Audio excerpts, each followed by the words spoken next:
பேசினாலும் அழகு. இவர் உச்சரிக்கும் தமிழ் வார்த்தைகள் மிக அழகு. தமிழோட விளையாடுவது இவருக்கு ரொம்ப பிடிக்கும். இவருடைய மெலோடிஸ் பாத்தீங்கன்னா நம்மளுடைய பிளேலிஸ்ட்ல இன்னமும் கூட டாப்ல தான் இருக்கு. நாணயம், ஈசன், பசங்க இந்த படங்களுடைய இசை நாயகன், ஆல்பாஸ் படத்துடைய இசையமைப்பாளர், இன்றைய விழாவின் நாயகன் திரு ஜேம்ஸ் வசந்தன் அவர்களை பேசுமாறு அன்புடன்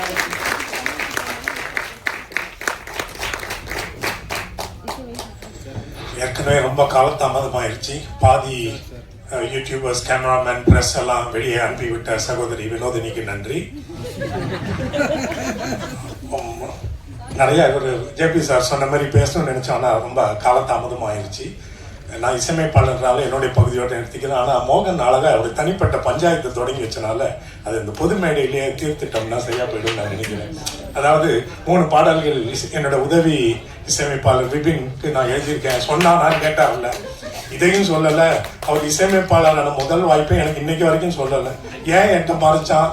பொறாமப்படுவேன்னு நினைச்சானா, இல்லை யாருக்கா ஃபோன் பண்ணி ஏன் அவனுக்கெல்லாம் வாய்ப்பு கொடுக்குறீங்கன்னு சொல்ல நினைச்சானான்னு எனக்கு தெரியல.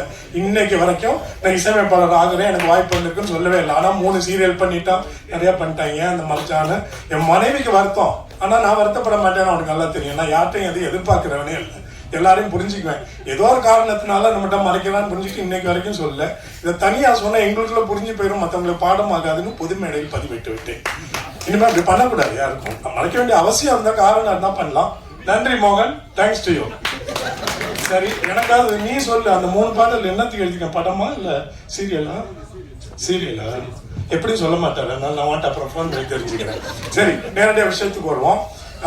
ஒரு வட சென்னையனுடைய ஒரு த்ரில்லர் களத்துல ஒரு குடும்ப கதை அப்படி சொல்ல முடியுமான்றது எனக்கு தெரியல. முதல் முறையா இயக்குனர் மைதீன் பாய் வந்து என்னை பார்க்கும்பொழுது இதை நீங்க பண்ணணும், ஒரு சின்ன கதை தான் அப்படின்னு ஒரு 4 வரிகள்ல அதனோட பிளாட் பாயிண்ட் சொல்லுவாங்கல்ல, அந்த கதை கருவை அது சொன்னோன்னே எனக்கு பிடிச்சிருச்சு மனசுல. நான் வந்து ஸ்கிரிப்டை வாசிக்க விரும்புறேன். ஏன்னா அந்த இயக்குனர்கள், உதவி இயக்குனர்கள், இணை இயக்குனர்கள் அந்த கதையை சொல்லும்போது பாத்தீங்கன்னா அவங்க சொல்லும் பொழுது அங்கங்க மனசுல தோன்றதை ஃபீல் பண்றதெல்லாம் சொல்லிக்கிட்டே போவாங்க. அது படத்துல வராம போயிடும், இல்ல சொல்ல வேண்டியவர்களை சொல்லாமலும் போயிடுவாங்க. அதனால நான் ஸ்கிரிப்டை கொடுத்துருங்க, ஏன்னா அதுல இருக்கதான் எடுக்க போறாங்க. ஸ்கிரிப்ட் அனுப்பி விட்டார். ஃபுல் ஸ்கிரிப்ட் படிச்சோடனே ரொம்ப பிடிச்சி போச்சு. விபின்ட்டு நான் சொன்னேன், ரொம்ப நல்ல கதைடா, அதை நம்ம பண்ணணும் அப்படிதான் ஒத்துக்கிட்டேன். அவர் படமா பின்னணி இசைக்கு எனக்கு அனுப்பும் போது வந்து பார்த்தா அவர் சொன்னது அப்படியே ரொம்ப அழகா, இன்னும் நான் நினைச்சதை விட அருமையா எடுத்திருந்தார். எல்லாரும் அவங்கவுங்க பங்கு ரொம்ப சிறப்பா பண்ணியிருக்காங்கன்றது சந்தேகமே இல்லை. நிறைய இப்ப பாருங்களேன், வினோதினி அவர்களை வந்து ஒரு 10-12 ஆண்டுகளுக்கு முன்னாடி நினைக்கிறேன். என்ன படம்னு எனக்கு நினைவில் நீங்க சொல்லுங்க. ஒரு கதாநாயகி அக்காவா நடிச்சிருப்பீங்க, எங்கேயுமே போதும். அந்த படத்துல அப்ப யாருன்னே இவங்களுக்கு தெரியாது. பார்த்தோன்னே மனைவிட்டு சொன்னேன், இன்னைக்கு நம்ம படம் ஒரு படம் நம்ம டைரக்ட் பண்ணாலும் இவங்களை காஸ்ட் பண்ணணும், இவங்களுக்குன்னு ஒரு கேரக்டர் வைக்கணும்னு. அப்படி என் மனசுல இடம் பிடிச்சவங்க. அப்படி பல விஷயங்கள்ல எனக்கு மனசுல இடம் பிடிச்சவங்க. இந்த படத்துல பசங்க படத்துல அவங்க அந்த பையனுக்கு, குட்டி பையனுக்கு அமாவாசை சேர்ந்து அவங்க நடிச்சிருந்தாங்களா, அன்னைக்கு அவங்களே மனசுல வச்சுக்கிட்டேன், இவங்களும் என்னைக்கு நம்ம பண்ணாலும் நம்ம படத்துல இவங்க இருக்கணும்னு. இப்ப இந்த படத்துல ஜேபி சார் நடிச்சது நீங்க பாத்தீங்கன்னா தமிழுக்கு ஒரு மம்முட்டி. இவ்வளவு முதிர்ச்சியோட, இவ்வளவு எளிமையா வசனங்கள் எல்லாமே சில காட்சிகள் எல்லாம் பண்ணியிருப்பாங்க. முக அசைவுகளையும் திரும்பி பார்க்கறதுலையும் அட்டகாசமா இருக்கும். இப்ப நான் வந்து எந்த படத்தை பார்த்தாலும் அதை நான் இசையமைப்பாளர் இருந்தாலும் சரி, நான் டைரக்ட் பண்ண இப்ப அடுத்த வாரம் வெளியாற படமா இருந்தாலும் சரி, ஐ வில் பி ஷேம்லெஸ். நானே கிரிட்டிசைஸ் பண்றதுக்கு எந்த படத்தை பார்த்தாலும் முதல்ல ரசிகனை பார்ப்பேன். அப்ப இந்த படத்துல பாக்குறோம்ல, அப்ப என்ன உணர்வு வருதுன்னா, என் மனைவி ஒண்ணு அந்த படத்தை பார்க்கல, நான் மொத்தமா எல்லாரும் பாக்குற ப்ரிவியூவை பாக்குற துணுதுன்னா பார்க்க விருப்பம் இல்லைன்றாங்க. அப்ப நான் என்ன சொல்லுவேன்னா, எந்த படத்தை பார்த்தாலும் ஒரு சலிப்போடு வரும்ல, இதை அப்படி பண்ணிருக்க கூடாது, இது என்ன, ஏன் இப்படி எடுக்கிறாங்க, இவ்வளவு வயலன்ஸ் இல்ல, இது ரொம்ப போரியா, ஏன் திரும்ப திரும்ப இதே இப்படி எல்லாம் எதையாவது ஆளுக்கு ஒரு கோணத்துல ஒரு படத்தை பார்த்து புலம்பிக்கிட்டே வெளியில வருவோம்ல. நான் சொல்றேன் பாருங்க, இதை நீங்க புரிஞ்சுக்குவீங்க. ஆல்பாஸ் படத்தை பார்த்துட்டு வெளியே வரும்போது ஒருத்தர் கூட ஒரு சின்ன விஷயத்தை கூட சலிச்சுக்காம வெளியே வருவீங்க. இது எப்படிப்பட்ட வெற்றிகரமான படமா அமையும், எவ்வளவு சரி படத்தை ஈட்டி தரும், இதெல்லாம் எனக்கு சொல்ல தெரியல. ஆனா ஒருத்தர் கூட தவறா ஒரு வார்த்தை சொல்லிட்டு வெளியே வரவே மாட்டீங்க, சலிச்சுக்க மாட்டீங்க, புலம்ப மாட்டீங்க, வெறுக்க மாட்டீங்க. அப்படி ஒரு படமா அவர் மொய்தீன் பாய் உருவாக்கி இருக்கிறாரு. ரொம்ப அருமை. இந்த படத்தினுடைய கலை இயக்குனர், ஆர்ட் டைரக்டர் ஜெயசீலனா, அவர் எங்க முகத்தை ஒரு முறை நான் பார்க்கணும். என்ன ரொம்ப பெரிய ஆளா போறாரு இன்னைக்கு, பார்த்து வச்சுக்காங்க. இந்த படத்துல இவருக்கு விருது கொடுக்கலன்னா அந்த விருதுக்கு தேர்ந்தெடுக்கிறாங்கல்ல அந்த விழா கமிட்டி, அவங்களுக்கு படத்தினுடைய நுணுக்கங்கள்ல அவங்களும் ஏமாந்துட்டாங்கன்னு பொருள். இதை நீங்க புரிஞ்சு வச்சுக்கீங்க. படத்தை பாருங்க. நானும் இதை தான் சொல்லணும், இதோட பின்னணி சொல்லக்கூடாதுன்னு நினைச்சிருந்தேன். சகோதரி வினோதினி ஆரம்பிச்சாங்க, நல்ல வேளை அவங்க வாய அடிச்சுட்டு.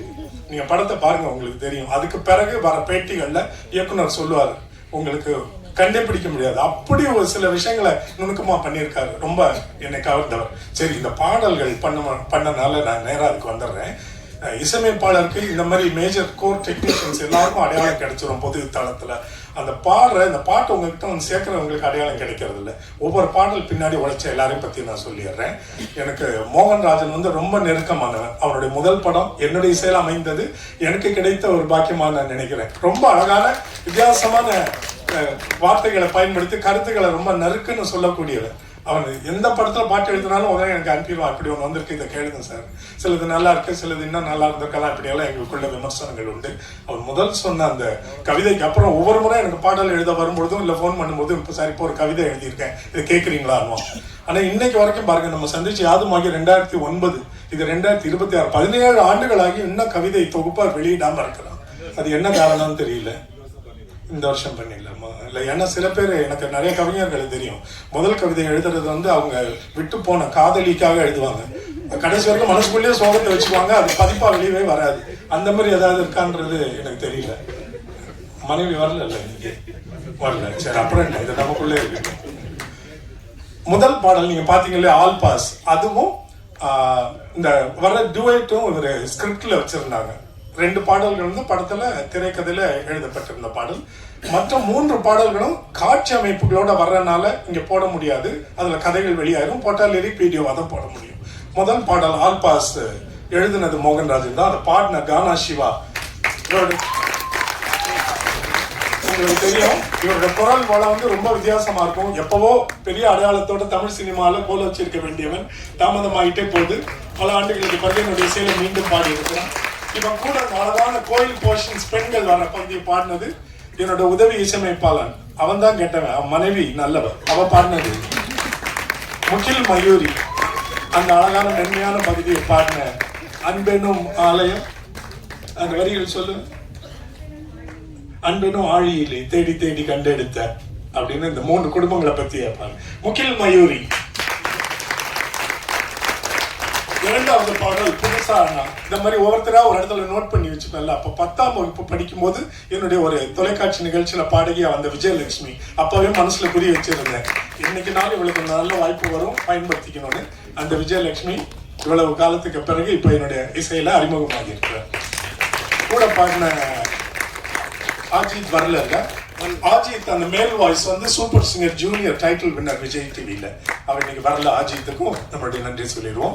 3வது பாடல் வந்து அந்த படத்துல ஒரு காட்சிக்காக ஒரு ரேப் சாங் மாதிரி, அது அவசரத்துக்கு பின்னணி இசையில வர்றதுனால நானே எழுதி ஒரு பாடல் பாடிருந்தோம். அதை கூட பாடி இருக்கிற வசந்த், ஜூவின் ஜானிக்ஸ் இருக்கீங்களா?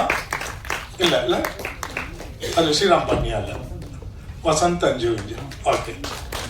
4வது பாடல் என்னமோ சொன்னீங்க பெருசான்னு சொல்லி அந்த பாடல் தத்துவம் இருக்குல்ல, காசு தாண்டா எல்லாம். இந்த லிரிக்க முதல் முறை படிச்சோடனே எனக்கு தெரிஞ்சு போச்சு, இது லிரிக் எழுதி நான் போட்ட டியூன் அது, அப்படிதானே? ஆமா.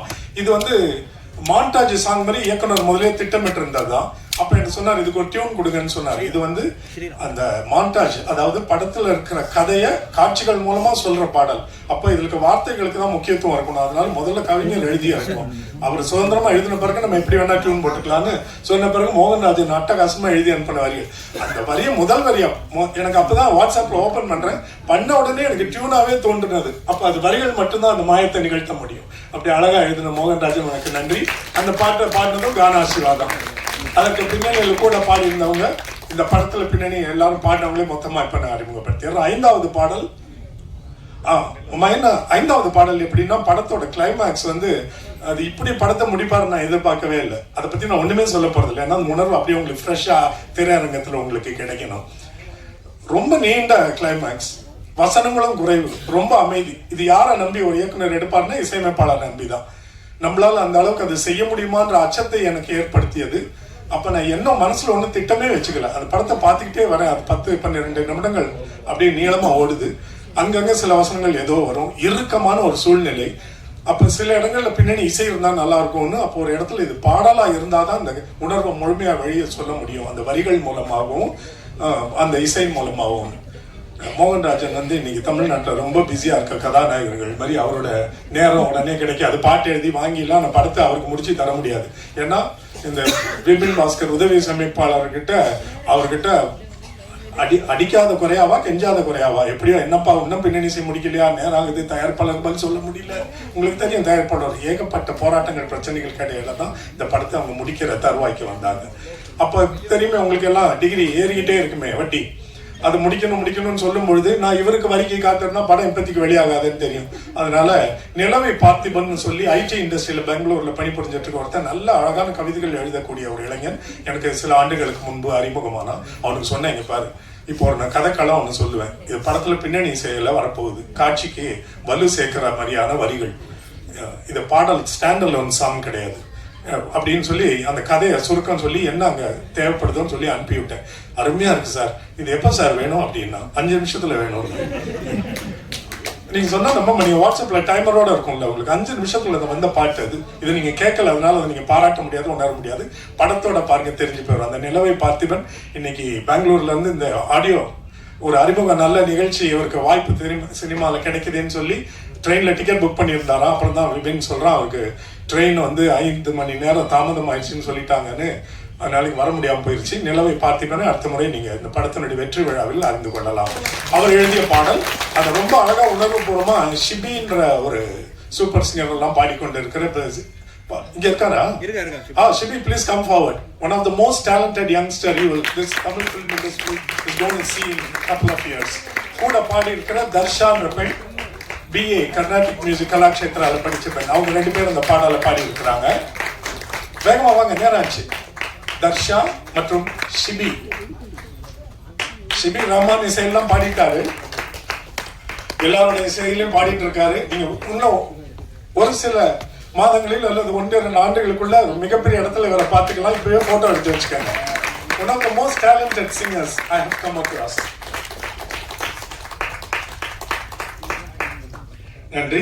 இப்ப அந்த படத்துல முழுக்க எல்லா பாடல்களையும் ஹார்மோனியம் படத்துல இசை மூலமா பின்னணி மூலமா வந்து சேர்த்து அந்த எல்லா backing vocal singers I want you on the stage. Meenakshi, Sriram,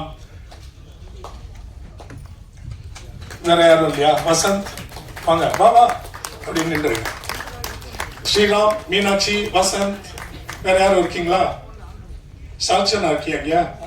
அப்புறம் ஏன் வர மாட்டேங்கிற? வரணும்ல, நீ யாரை கூப்பிடாம? வேற யாரும் வந்திருக்கீங்கன்னு எனக்கு தெரியலமா, என் கண்ணில் பாட்டில இருக்கா கேட்கிறேன். வேற யாரும் வந்திருக்காங்களா? ஓகே, அப்படியே என்னோட உதவி இசையமைப்பாளர் விபினை மேடையிலே சந்திச்சிருங்க.